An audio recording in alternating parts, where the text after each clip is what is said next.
Hello, everyone. Welcome back to Basic Text with John Clayton. That's me. I'm a recovering drug addict and alcoholic, and I've been clean and sober since February 21st, 2021. And carrying on with the personal stories section of the Basic Text, Restored to Dignity. She walked into NA, literally, and was treated with more love and respect than she ever had been. For the Mexican woman, a chance encounter on the beach opened the door to hope and freedom. Obsession and compulsion were present in my life way before I started using drugs. From the time I was very young, I had a problem with the way I used things, how I ate, watched TV, slept, bit my fingernails, and demanded attention from others. My family's history is marked by war, armed conflicts, and migrations. My grandparents left Poland and went to Chile, running away from World War II. I was born in Chile the same year there was a coup. Had my mother sought political asylum in Mexico, where I was raised. I always felt different. I was never able to determine exactly where I was from or where I belonged, and I had difficulty relating to other people. I didn't have any concept of God because I come from a leftist family that is deeply atheist. I lived in isolation. I was desperate to belong, to be accepted, and to have friends. When I was 10 years old, I went to a party where there were drugs and I got high for the first time. I passed out and a couple of men put me in a sleeping bag and almost kicked me to death. They were also using and thought it was fun to hurt another person. I accepted that I was going to suffer whatever was necessary in order to hang out with the people who use drugs. I felt that I had found the key to enter other people's worlds. Sometimes I wonder how I ever thought I could control my using. From the first time, it was a disaster. I cannot say at which moment drugs became the most important thing in my life, but the degradation progressed rapidly. I didn't obey any rules. I constantly ran away from home, and I learned to exchange sex for drugs, shelter, food, and protection. Honestly, I didn't feel anything for anybody, but drugs made me feel something. Nothing else mattered. I was still shy and afraid, but as long as I could get loaded, I could lock myself up in my own world where nothing could touch me. I didn't know that there was a God, but I know that hell existed, and I was living it. I harmed a lot of people, especially those who loved me the most. I graduated from school only through the blessings of my higher power. After graduation, I went to work and found that having money meant having drugs, and that meant having power. I believed I had my life under control. If I had drugs, I could buy other people and make them do what I wanted. But there weren't enough drugs or money to fill the huge gap that I had inside of me. I couldn't relate to anybody who was not using. I had boyfriends who didn't use drugs. They were good, loving men who wanted to be with me, but I saw them as inferior, dumb, and boring because they didn't use. All these relationships ended quickly. Pretty soon I'd return to the same place, selling my body, cheating, and stealing to continue using. I was arrested. I had street fights and physical confrontations with my family. I would wake up in the street with barely any clothes on because I had pawned or lost them. It didn't matter who I used with. Anyone who had drugs could go to bed with me. After every moment of crisis, I would convince myself that it wasn't so bad and I could try it once more. When I didn't have drugs, I destroyed everything around me. I cut myself or I hit my head against the walls and doors. I also hit other people. I ended up alone because nobody could stand to be around me. There were holes in the doors of my apartment from all the times that I hit my head in desperation. My life was horrible. I had lost any kind of hope that I could change. I didn't have any idea that Narcotics Anonymous existed. I believed that I had to keep using. I didn't imagine that these were alternatives. Neither my family nor I could afford to pay for a treatment program.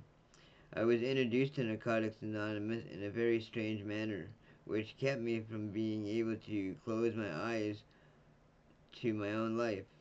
I found NA on a beach on New Year's Eve.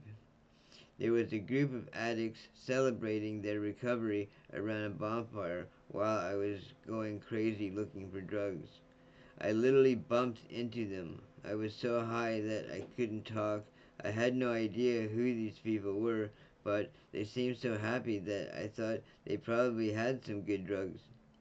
I had I was excited when they invited me to sit with them. I thought they were going to give me something really powerful and that I was going to get higher. Instead of giving me drugs, they treated me better than anyone had before. They didn't ask me anything from me. They just stayed with me and that made a difference. They waited a few hours until I was able to speak and then they told me, if you want to, you can stay clean just for today. I can't explain what happened in that moment, but I I spent my first day clean with NA members on that beach. I thought they were funny, and there were a couple of good looking boys, but deep inside, I didn't believe them. I couldn't believe that I would be able to stay clean. However, that day passed, and I didn't use. When I went back to the city, I had 5 days of clean time. 5 days that I spent with members of Narcotics Anonymous I had never met before. As soon as I got to my house, I knew that I would not be able to stay clean alone. I ran to a meeting. When I got to my first meeting, I was dirty, alone, and afraid. But I felt the care and concern of the members I had met, and I wanted more. Those days I had spent at the beach were sensational. No one had hit me or humiliated me. I had not done anything wrong. I was tired of my life and myself, and I didn't have anything to lose. So I opened the door. I began to attend meetings every day, and I stayed clean. I didn't know exactly why I was in the rooms of NA or why I continued to come back, but I wanted what those people had, the sparkle in their eyes, the smiles, that indecipherable light that recovering addicts have, which has helped me to recover. What happened to me is truly a miracle. I am still clean ever since that first encounter with NA at the beach. Years have gone by, and now I live with dignity. My first months clean were beautiful because I was being taken care of. I hope that all addicts who are seeking recovery have the opportunity to receive as much love and attention as I did when I first came to the meetings, because I got just what I needed and much more. I followed suggestions when I got to NA. I attend 90 meetings in 90 days. I found a sponsor and I began to work the program. It wasn't as difficult as I first thought. After a while, I felt so good that I thought I didn't need as much help and that I could attend meetings less frequently. It's not a new story. Other NA members have shared similar experiences. My recovery process has been more painful because many times I have lost the willingness to change and my defects of character have ruled my life. I hold on to resentments, especially when I feel I have a right to be angry. But resentments harm me more than anybody else, and they don't allow me to move forward. So I continue trying to forgive. I also need to learn how to receive guidance because I still don't always react appropriately when someone offers me a suggestion. I have never liked to be told what to do. But the feelings I get when I'm with members of NA, when I go to meetings, or when I attend a convention is such that I eventually do the right thing. Today, staying clean is the most important thing I can do. To accomplish that, I need the 12 steps, a sponsor, a higher power, and service. I have lived through many bad experiences being clean because I am stubborn. I tend to prioritize other things like my work, my mate, and fun. When I do this, my life becomes a disaster. I am not a quick learner, but I am beginning to understand that as long as I take care of my recovery, everything else will get better. Today, Narcotics Anonymous makes more sense to me than anything else. Giving to others fills me up more than drugs, sex, food, or money ever did. I have a higher power now, and that makes me feel more tranquil. I trust that no matter what happens, I won't be alone. Today, all things are better balanced. I am very dramatic when I don't get what I want. I suffer 2 months. I must learn to allow things to happen, always doing the best I can. But the emptiness I feel today is not as deep as it was in the past. I am not very stable emotionally, and I have occasional obsession thoughts. I still have a lot of work ahead of me, but nothing compares to the nightmares of using. I know that I don't have to make a storm in a glass of water. There's a lot to be done for the fellowship in my country. There are more meetings now than when I met the program, but many people still don't know that Narcotics Anonymous exists here. I didn't know. Today, it is my committed to let everyone know that we exist because I don't want addicts like me to believe that it is not possible to recover. Life on life's terms has ups and downs. People I love have passed away. I went through a divorce and lost a job, but no matter but I no longer hurt myself the way I did when I was using. I don't cut myself and I don't bang my head. You have taught me you have taught me that today there is no reason to use again. I want to be here and be part of all this.